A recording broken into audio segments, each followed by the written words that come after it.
She gave her umbrella to a homeless man in the rain, not knowing he was a decorated war veteran. The rain was relentless that October morning, the kind that soaks through your bones and makes you question why you ever left the house. But Sarah had to catch her train. She had that big presentation, the one that could change everything. Then she saw him, huddled against the brick wall of the old pharmacy. No jacket, just a torn flannel shirt clinging to his shaking frame. Water streaming down his face like tears. Or maybe they were tears. In that moment, it didn't matter. What would you have done? Most people walked past, eyes forward, pretending not to see. We all do it. We tell ourselves we're late. We tell ourselves it's not our problem. We tell ourselves someone else will help. But Sarah stopped. She looked at her umbrella, her only shield against the storm. Then she looked at him again. His eyes were closed, his lips moving in what might have been a prayer, or maybe just the mumblings of a man who had given up on prayers long ago. She made a choice that would haunt her, transform her, define her. Without a word, she placed the umbrella in his hands. His eyes snapped open, blue like the ocean after a storm. Clear despite everything. For a second, neither of them moved. The rain fell harder. She was already soaking. But something passed between them in that moment. Something words could never capture. "Thank you," he whispered. His voice was rough, broken, like gravel under tires. Sarah nodded and ran for her train.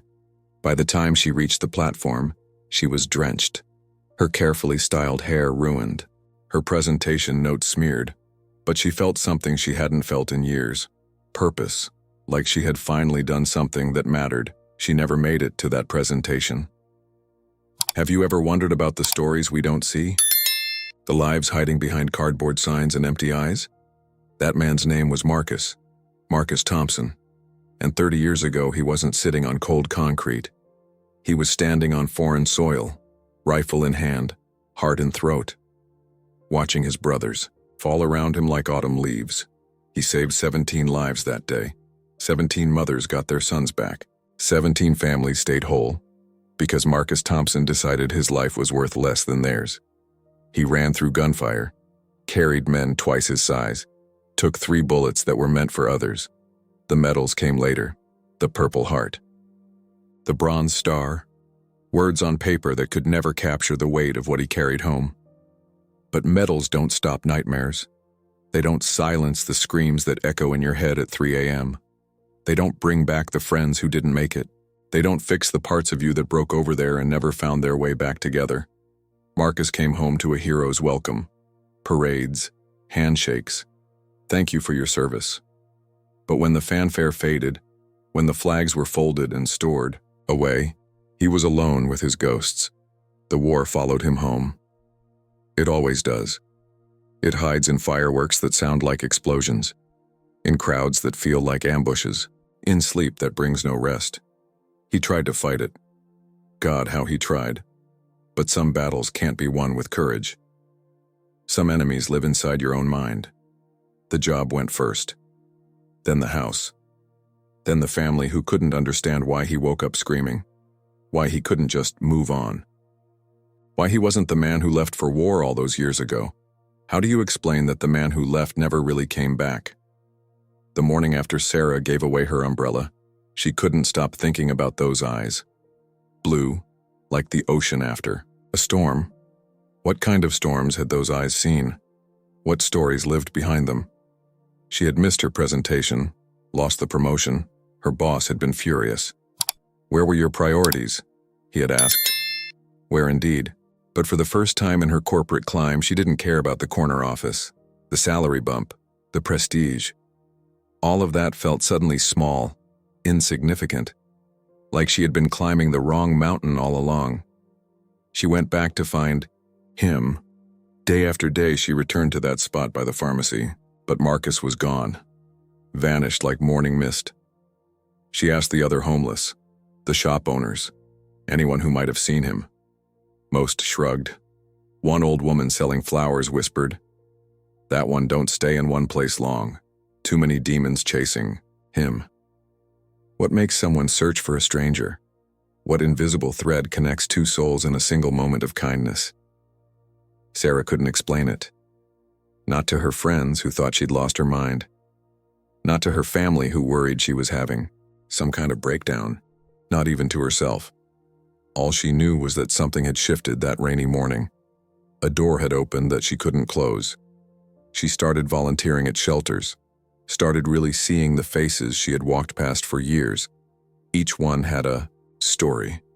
A mother fleeing abuse, a teenager aging out of foster care, a veteran who gave everything and came home to nothing. The invisible people. The ones we train ourselves not to see because seeing hurts too much. But Sarah couldn't unsee anymore. That umbrella had opened more than just protection from rain. It had opened her eyes. 3 weeks passed, then 4. She almost gave up. Almost. Convinced herself that one act of kindness was enough. That she had done her part. Then she saw him again. He was standing at the bus stop. Same torn flannel. But something was different. He was clean-shaven, standing straighter, and he was holding her umbrella like it was made of gold. She approached slowly, afraid to break whatever spell had brought them back together. When he saw her, his eyes widened. That ocean blue struck her again. But this time there was something else there.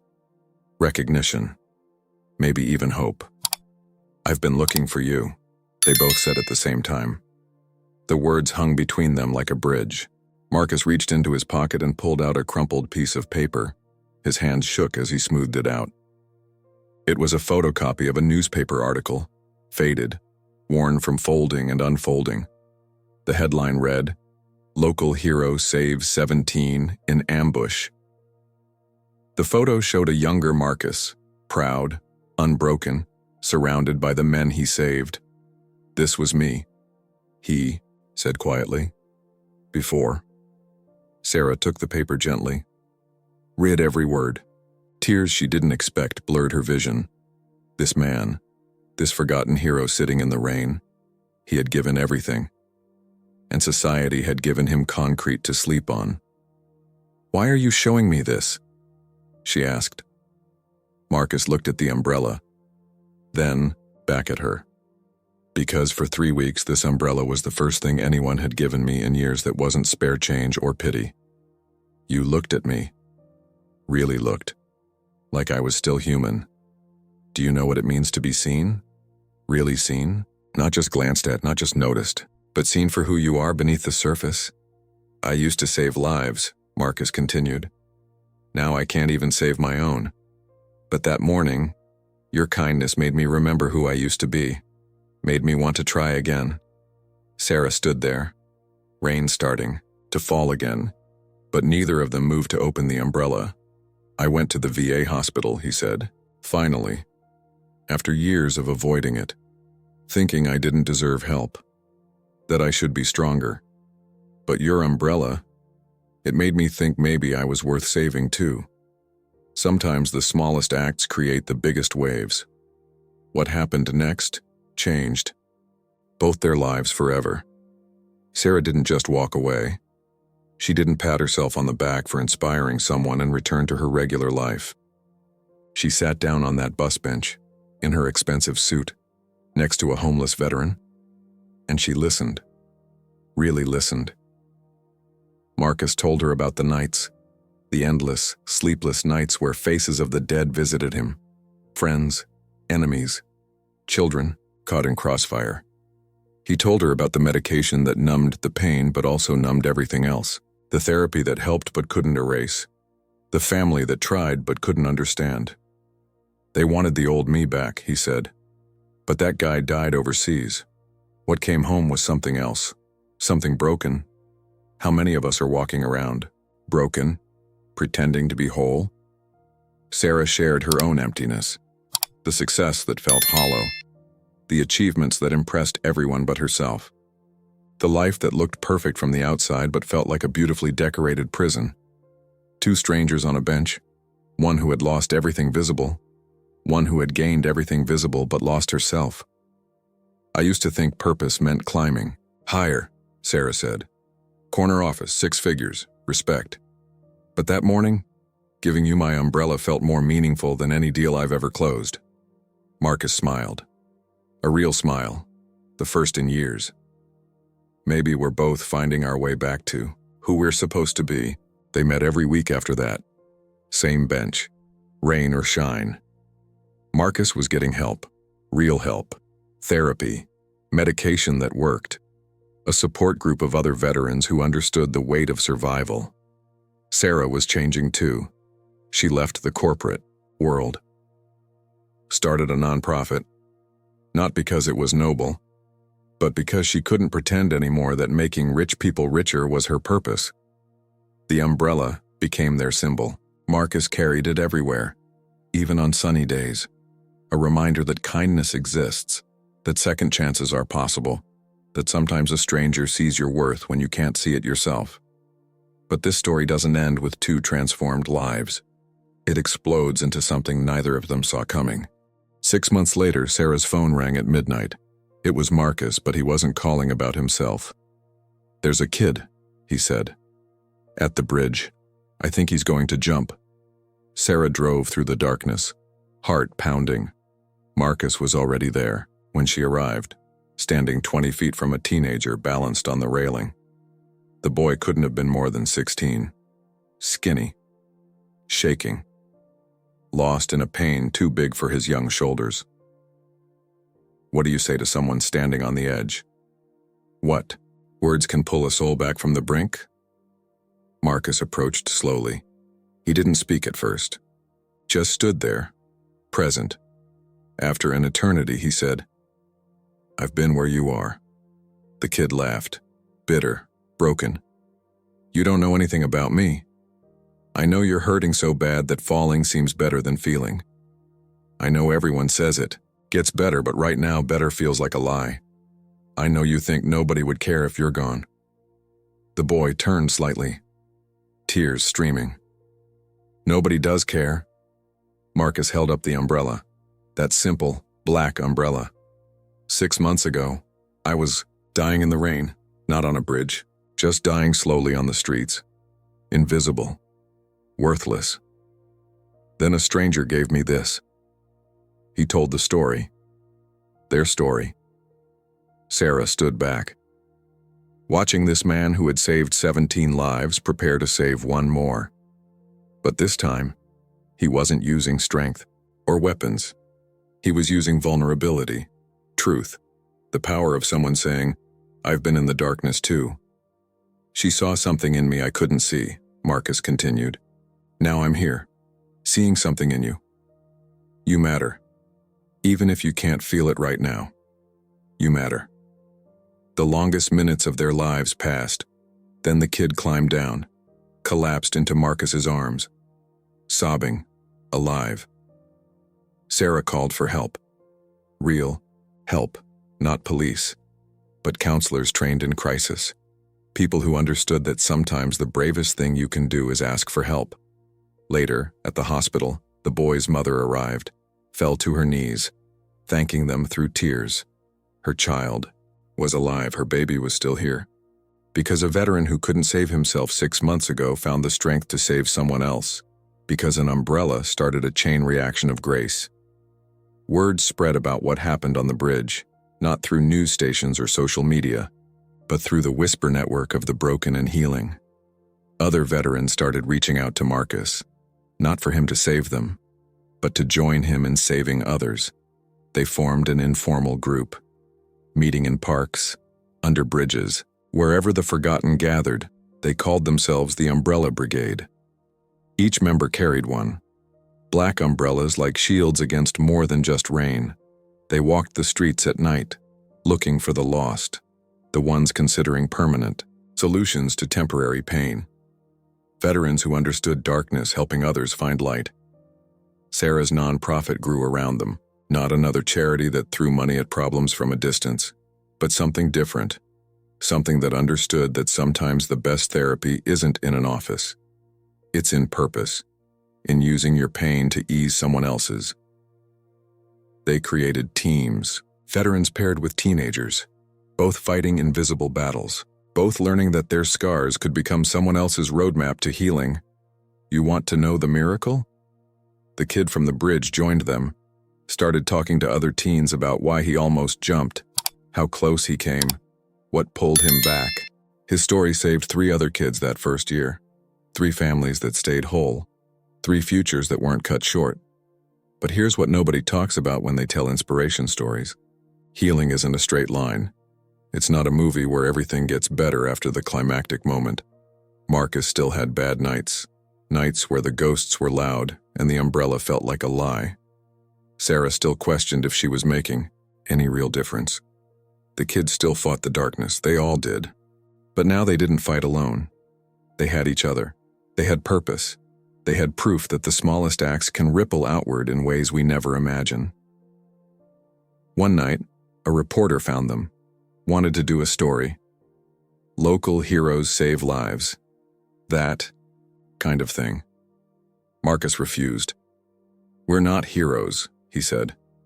"We're just people who remember what it feels like to drown. So we throw lifelines." The reporter persisted. "But don't people need to know? Don't you want recognition?" Sarah answered. "The only recognition that matters is the look in someone's eyes when they realize they're not alone. Everything else is just noise." 3 years passed. The Umbrella Brigade grew from 5 members to 500, not all veterans, not all homeless. Teachers who spotted the signs in students, parents who had lost children, survivors of attempts who wanted to be the voice they needed in their darkest moment, each carrying an umbrella, each a living reminder that storms pass. But growth brought challenges. Some nights they were too late. Some battles couldn't be won. They lost people. Good people. People they had fought beside. People they thought were getting better. Those were the nights when the weight felt unbearable, when they questioned if any of it mattered. Have you ever tried to save someone who didn't want to be saved?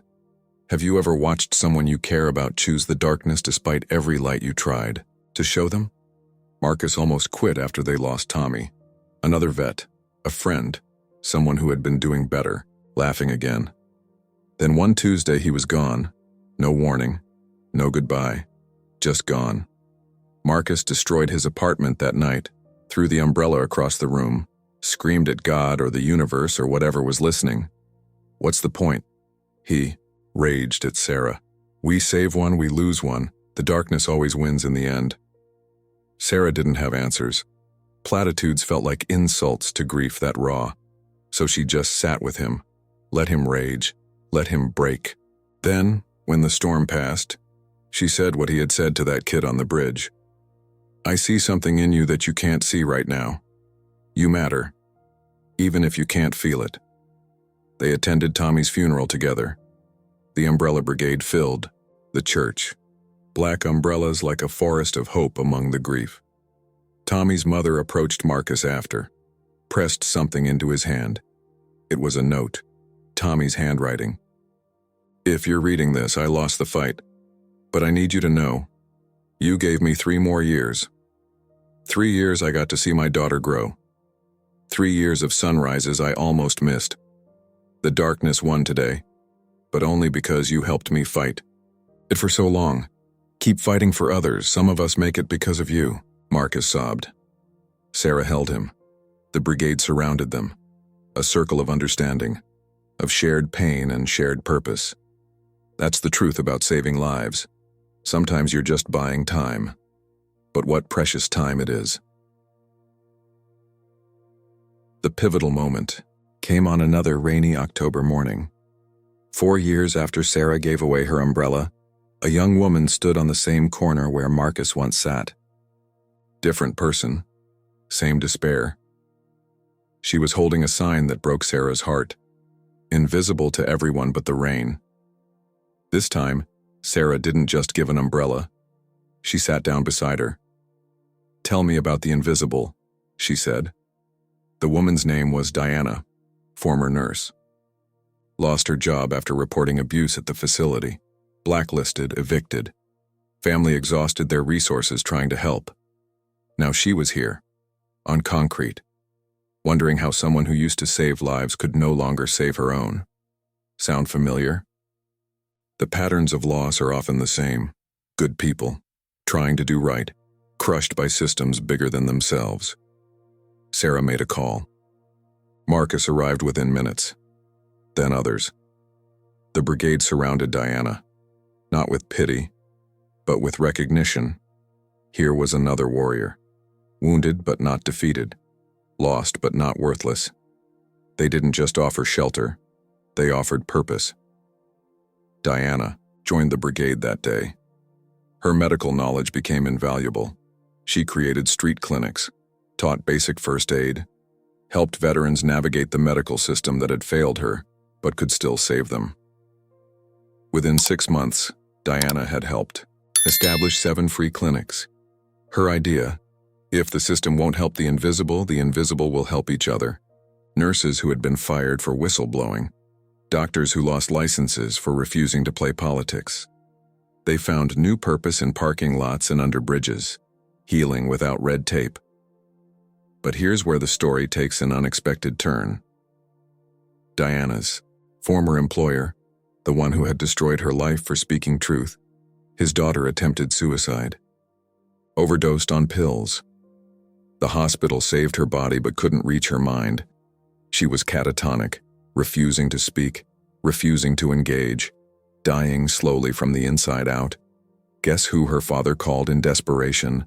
The woman he had destroyed. Diana could have savored the irony, could have refused, could have let karma play out. What would you have done? When someone who broke you begs for help, what does forgiveness look like? Diana went to the hospital, sat beside the bed of her former tormentor's daughter. She didn't speak at first, just held up an umbrella. Black. Simple. Like all the others. The girl's eyes flickered, the first response in days. Diana told her story. How she had been broken by the girl's father, how she had lost everything, how she had wanted to die. "Your father destroyed me," Diana said simply. "And here I am, still breathing, still fighting, not for him, not even for you, but because pain can become purpose if we let it." The girl's eyes filled with tears, the first emotion in a week. Diana continued, told her about the brigade, about Marcus, about Sarah, about hundreds of broken people refusing to stay broken, using their cracks to let light through. Why do we share our pain? Why do we expose our wounds to strangers? Because sometimes the only thing that can reach someone in the darkness is knowing someone else survived it. Theory doesn't save lives. Shared experience does. The girl finally spoke. One word. "Why?" "Why what?" Diana asked. "Why help you when your father hurt me? Why keep fighting when fighting hurts? Why choose life when death seems easier?" The girl nodded. All of it. Why any of it? Diana smiled, sad but real. "Because somebody gave me an umbrella when I was drowning. Now I pass them on. That's all any of us can do.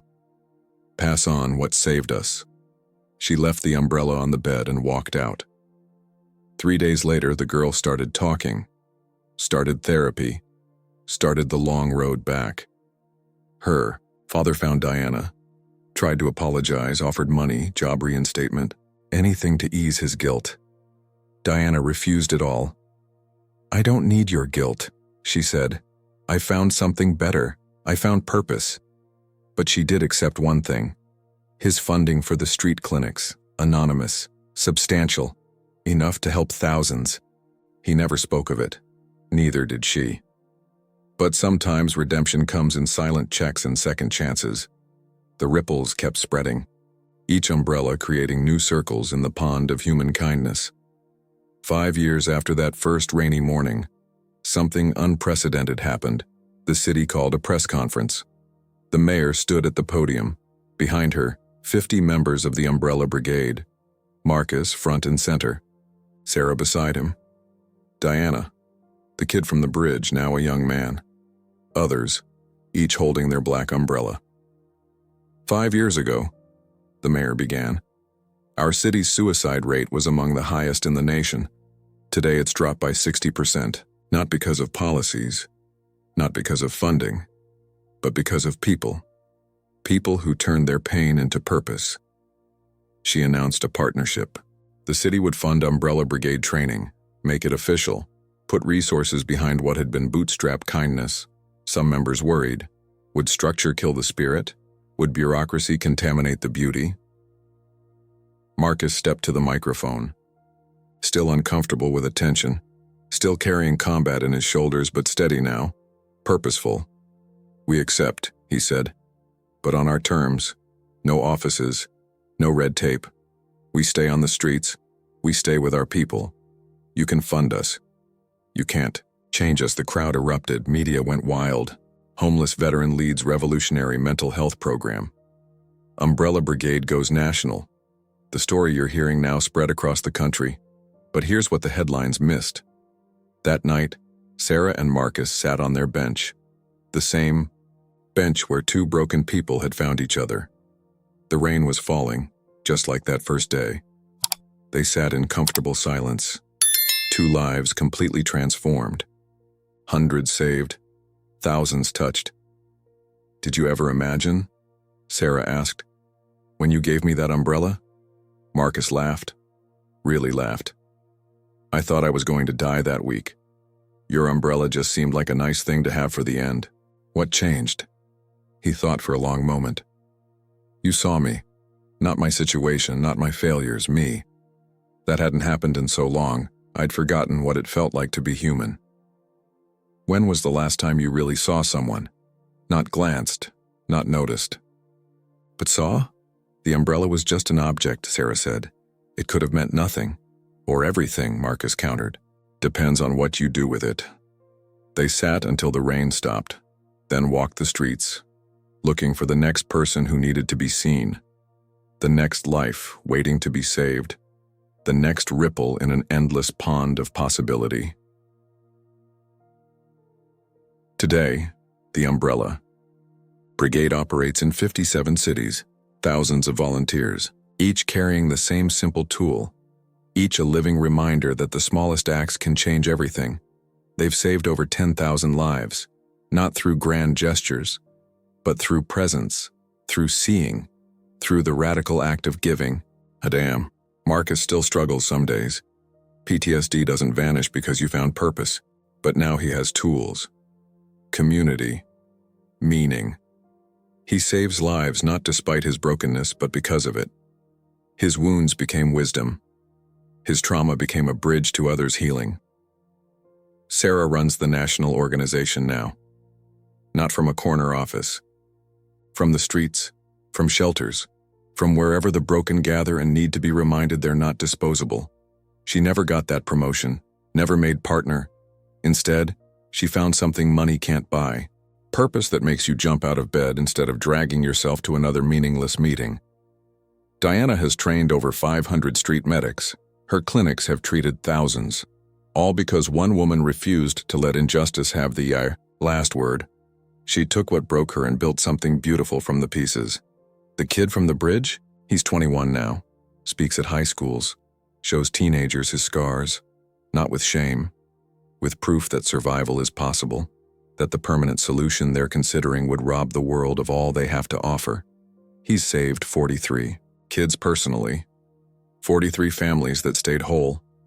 43 futures that got to unfold. But this isn't really about them. It's about you. You, reading this. You, living in a world that often feels too heavy. You, walking past people every day who might be drowning in plain sight. You holding umbrellas you don't even know could save lives. What would happen if you looked? Really looked? What would happen if you saw the human behind the situation? What would happen if you offered what you have, even if it seems small? Here's the truth. We're all walking around a little broken. Some of us hide it better. Some of us have shinier armor. But underneath, we're all fighting battles nobody else can see. We're all one kindness away from hope. One connection away from purpose. One umbrella away from remembering we matter. You don't have to start a movement. You don't have to save thousands. You just have to see one person. Really see them. And offer what you have. Maybe it's an umbrella. Maybe it's a conversation. Maybe it's just acknowledging that they exist. Because here's the secret Marcus learned on that rainy morning. Being seen saves lives. Being valued resurrects souls. Being given something freely without judgment, without conditions, reminds us that grace still exists in this harsh world. The Umbrella Brigade isn't really about umbrellas. It's about the radical belief that nobody is disposable, that everyone has worth, that the homeless veteran in the rain might be tomorrow's hero, that the executive who gives away her umbrella might find her soul in the process, that the kid on the bridge might become the voice that saves dozens. We're all one act of kindness away from a completely different life. So here's my challenge. No, here's my invitation. Look for your person. The one sitting in the rain. The one invisible to everyone else. The one who's given up on being seen. See them. Offer what you have. Not to be a hero. Not for recognition. But because that's how the world changes. One umbrella at a time. One person at a time. One moment of grace at a time. Sarah gave away an umbrella. Just an umbrella. And it saved thousands of lives. What will you give away today? What life might you save without even knowing it? What ripples will your kindness create? The rain is falling somewhere right now. Someone is sitting in it, dying inside, invisible, forgotten. They're waiting for their umbrella. They're waiting for proof that they matter. They're waiting for you. Don't let them wait too long. If this story moved you, if it made you think about the power of small acts, then like this video, subscribe to this channel, share your own story in the comments below. Have you been someone's umbrella? Has someone been yours? This channel exists for people like you. People who believe that kindness isn't weakness, that small acts can change everything, that nobody is disposable. Join us. The world needs more umbrella people. The storm is coming. But together we can weather anything.